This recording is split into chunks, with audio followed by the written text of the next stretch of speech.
درنو لیدونکو، نن درته د نوید الحق او شاهد افریدي د شخړې په اړه بشپړ معلومات لرم.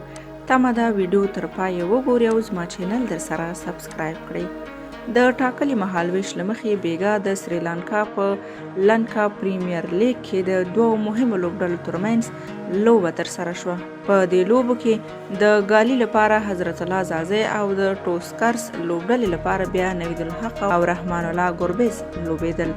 نوین د پاکستاني محمد عامر سره په لفظي شخړه کې ښکېل شو. دا شخړه تر ډیره جدي ځکه وه چې امپیرانو پکې هم مداخلت وکړ.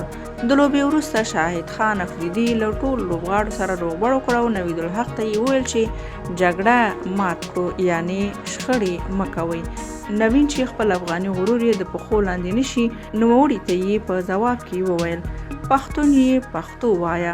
نور یې ډیر وخت ورنه کړ او په رډو رډو سترګو د شاهد خان افریدي له څنګ څخه تیر شو.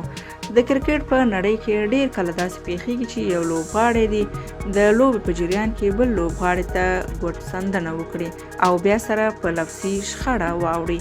د یادولو وړ ده چې په 2014 کال کې د نوید الحق او محمد عامر ترمنځ په لاهور کې په یو تمریناتي کمپ کې هم لفظي شخړه شوې وه.